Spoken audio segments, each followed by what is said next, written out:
like saying the same thing. It's like one translation is like your father who was in heaven, and the other translation is your heavenly father. It's like they're saying the same thing, just in a different way. Right. And yeah, I feel you on that one. Yeah, like when that, because I grew up a Christian. Sure. And, in church every Sunday. Like, my church is literally down the street and around the corner. So I used to walk to church every Sunday and, listen to the word and study the Bible.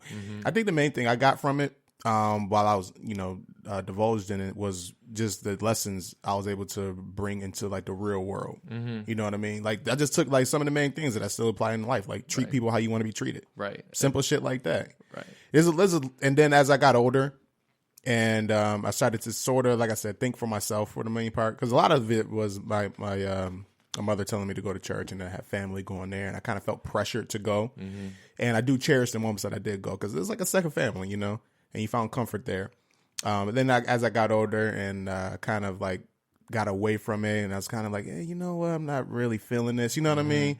But there's still lessons from Christianity that I've learned that I still like try to apply to life. Just like I said, treat people how I want to be treated. And then, yeah, man, that's really it. Like, just I feel like that's the path a lot of people take. Yeah. They like grow up in it, and they're like get matured and old, and they're like, and they just sort of walk away. And I don't want to like, I mean, I kind of did that too. And I sort of like, I swung right back because like life hit me hard, and I was like, all right, I really do need Jesus. Like, here we go. But gives you that sense of comfort. I think that's what religion really is meant for, is to give you that sense of comfort, give you that safe zone, give you a meaning of peace. Right. You know what I mean? And it's also like what you said. You apply stuff to your life. I think people really take for granted like morality. There's people believe like act, especially like some atheist people I've really encountered with on campus and stuff. They act like if you can like if humanity can move past like religion and like all that stuff, then we'll just all adopt the same like rationality, that like this egalitarian virtue that'll apply equally to everybody. But I don't buy that, because it's like, why not be horrible? It's like, that's what I really liked about the Joker movie, is back to that. Yeah. We've been sending memes to each other. The Joker movie, it's like there's that great bit at the Murray show where he's like, you guys decide what's good or bad, just like you decide what's funny or not. And it's true. It's like, if morality is just up to people to decide, what's keeping everyone from just having like super like naked self-interest, like, getting everything I want all the time from everybody? It's like, rationally, that's completely fine. Yeah. But morally, it's not. And so morality has to be something from something transcendent over just like a naked rationality. Yeah, the higher being. Right. Higher and power. So just like that necessity there was really what made me like take this more seriously. I was like, why be a good person? Why not just like when you're working Tuxedo Junction and the prom mom's screaming at you, why not just like walk out and like go home and like leave the store empty with the cash register right there, because it's not your money? Like, why not? And it's like there's like earthly consequences and like police and stuff, but like, I mean, that's just something that like the Joker really realizes, like, the police can be fooled too. He does that on the train with them at the end. He realizes that like all of this is just like people are like bowing down to pieces of paper that people have written laws onto in ink. And it's like, that's the foundation of our society, but it's like all that paper can be burned. It's like, what really is the foundation of like culture? It's got to be something more than just like what we make up as like our I think it stems from a lot though, right? Like, you can go back in history, like early human history, and I think it kind of just develops from there as like time moves forward. You kind of learn, like, the earlier humans or early human beings, they learn their lessons, and they kind of establish their culture there, and then it moves forward, and then it's a different area and it's a different group, and culture's kind of established there, and it kind of just like keeps getting passed down. That makes any sense? Yeah, there's definitely a sense of learning from history. Yeah. I love history, and I'm frustrated with some people in my life who are like, oh, history, I don't care for it. I'm like, then you're going to repeat it. Right. I mean, especially like on campuses, there's a lot of history that's just overlooked, and I see them living it out. Like, people really subscribe to really radical ideas on campus, and it's like, yo, look at history. Like, people said the same things you're saying, and they went and killed millions of people. Like, Yeah. what's keeping you from being that person? Like, I feel like we often think of ourselves as far more virtuous than we really are. But that aside, but then there's also like things like who and what is created the idea that humans are unique, human lives are worth protecting, and that humans are all equal to one another. Like, that I'm equal to you and that you're equal to, you know, your girlfriend or your boss or whoever. Right. It's like that idea, you know, it's kind of a miracle that we even have that idea in the first place. And I think the real answer to why we have that idea is because page 1 of Genesis says God created them in his image, man and woman, he created them, you know? And then like the whole story of the Bible, I mean, it's rough because they have like slavery and like all sorts of crazy stuff. But they're like, God's trying to work them into actually living that out. And then Jesus comes on the scene and really explicitly shares like that everyone's equal. Mm-hmm. And like the greatest in the kingdom is the least greatest sort of stuff that's really counterintuitive. It's not intuitive that people are equal, because just from an objective view, it's like some people are stupid, you know, some people are ugly, some people are short, some people are tall, some people are smart, some people are rich, some people are poor. They're all equal. You're telling me that? It's like, that's not really just logical. Yeah, it's not adding up. Right. It doesn't add up without the religious idea involved, and like the idea of humans being like a unique, superior being than the rest of the world. Again, the Bible's like, hey, humans are set apart from the world. We're not just complicated animals. But then you have many people who are like, yeah, we are. There's even some groups who are like, humans are the problem with the planet and like not worth protecting. And it's like, yo, that's some crazy like idea. Like, that's how far we've gotten away from like, the more that we get rid of the foundations of our morality, the more people are like saying no to God. It's like, that's the foundation of what we build our morality on. So like, it's just sitting midair ready to fall. Yeah. And so I see that as a great real danger. Nothing that I'm like gonna, you know, pick it about or anything, but something I'm gonna like write about. It's definitely like a huge theme in like the book I'm writing. Yeah. It's a huge theme in like everything I do, the conversations I have, the talks I give, that kind of stuff. It's like people really need to like sit down and think critically on this stuff. And even just like historically, it's like it's a historical fact, pretty as far as I can conclude from my research, that Jesus Christ rose from the dead. And then that's like case closed there. Once I like found like, okay, there's like a lot of documentation inside and outside of the Bible for this. And there's a lot of reasoning.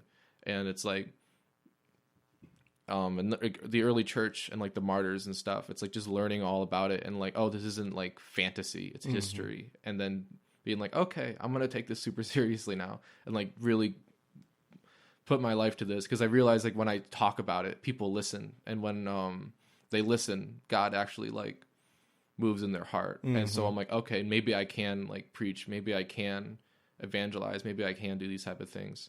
And people have always championed me as a good communicator in that sense. Yeah. So, yeah.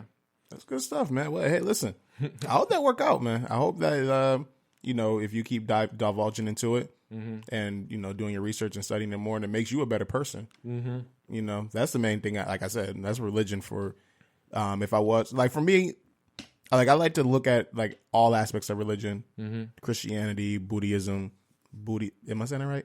I think you got the Buddhism. word booty in there. Buddhism. I don't know if that belongs. Sorry about that. It's like the Bryce denomination, right? Buddhism. Buddhism. You know, whatever other religion, and just try to take different lessons and different aspects of it, and kind of, just be a better person. Right. Like, I'm a huge believer in karma. Karma? You know what I mean? Like, don't get me wrong, I haven't done exclusive research on karma, but from what I have read about it, just a simple aspect of like, you know, what comes around goes around. What goes around comes around. Simple as that. So, just try to treat, that's my main thing. Just be a good person. Try to treat people good. Try to do good. Try to be better, you know. Go from there. Simple as that. So I remember one time we was talking. Yeah. And you were saying that you was thinking about getting into comedy. Oh yeah. You still going down that path? I don't know. I don't feel like I feel like I'm I've been told, and I don't want to be like, I'm funny, you know. I don't. You was a pretty funny dude. I appreciate that. I remember when I first met you, I was like, yeah, this kid's kind of like I don't know about this guy. Wow. But then I'm like, Thanks, Bryce. I was immediately like, I like this guy. I like Bryce. And then you're cut to your head, and you're like, this dude right here. But then I got to talking to you. I was like, okay, I fucks with Connor. He's cool. He's a cool dude. I mess with this. Yeah, but yeah, okay. you got a very dry sense of humor. Yeah. But then it's funny as shit. Right. Like, cause we would just be sitting there talking, and then you come out with some crazy reference, and I'm like, oh shit, that's funny. That's low key funny. SpongeBob or something. Right. Or Marvel. Yeah, I think comedy's super interesting. I've been told, I love making people laugh. Yeah. I love it, especially coworkers, because when you're in a work situation, everyone's stressed out and everyone's like tired. And I feel like, again, I'm called to love people, and like something as a gift that I have is to make people laugh. Yeah. And so I'm constantly like, so here's something. This girl at my work, I won't say her name, but she cut her finger on a meat slicer. She was cleaning it and the blade was still on. She cut like a clean sliver off her. Ooh. I think it was her middle finger, just a clean like chunk of finger off, gone. And she like went home, but like a couple of days later was back all bandaged up, and she's still working because, you know, she needs to pay bills and stuff. Right. And then my first shift back with her, I was like, oh my gosh, I'm so sorry to hear what happened. Are you okay? And she's, you know, cool. She's like, yeah, I'm okay. You know, it's disappointing, and I'll heal though. I'll be all right. And I was like, cool, but like, is the handicap parking nice? Because I know employee parking, you have to park real far away. Do you get to park real close now? Yeah. And then she started grinning, and it's like, you know, make her day go from just like miserably making sandwiches for people, you know, with like a broke finger, right, to like chuckling. You know, just like little things that like little that. Joy, that little extra joy in there for you. And I loved, like, it was a thing specifically you making you laugh at work, because you have like this big bombastic laugh. Yeah. And it's so great. Yeah, and we would just joke about prom moms and like ridiculous stuff. For those of you who aren't in the know, a prom mom is like a bridezilla, but for their little scrawny boy going to prom, going fucking nuts, who's got like a 26 waist and like a 45 length pant, and you got to custom it, and they, you know, it's never good enough. And then meanwhile, you cut to the boy sitting there, and he's just like, and they all got the same haircut. They all got the same bowl cut. They all want to talk to the manager. Yeah. All the prom moms have that. They're all the Karen cut. Yep, you know, Karen cut. They're all Karens. Funny enough, there's Karens at Wegmans. People who like come up and they order like, I need a sub platter tray now, and it's like, girl, you need to order this like a day in advance. Right. But, all right.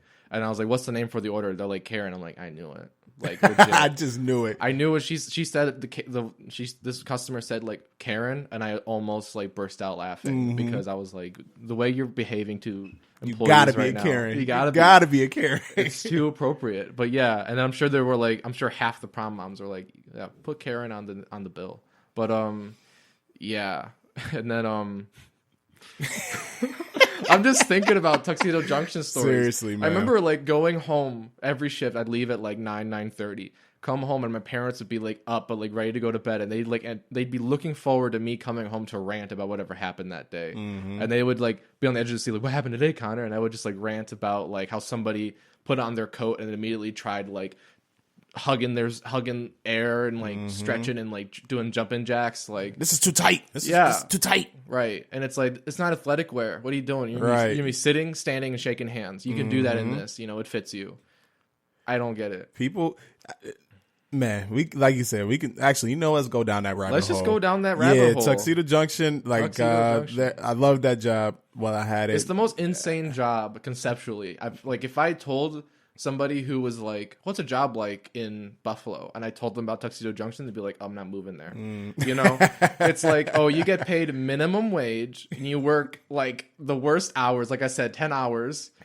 You have to like be a car salesman for overly priced tuxedos that like cost the company like $50 to buy. And you got to rent each one that's been worn by like 100 men and dry cleaned 1,000 times. You got to be like, oh, this is gonna cost you like $200 for a day, and then you got to like get that deposit right away so they can't back out, and you got to measure them, and it's super. And then they always have I think you mentioned this on your last podcast. Buffalo's just got a lot of big people. Yeah, there's like a lot of bigger people here, especially gentlemen with big old beer guts, and they want to have their pants under that. Yep. And you got to tell them, like, pull that up. So many funny stories about getting people to just pull their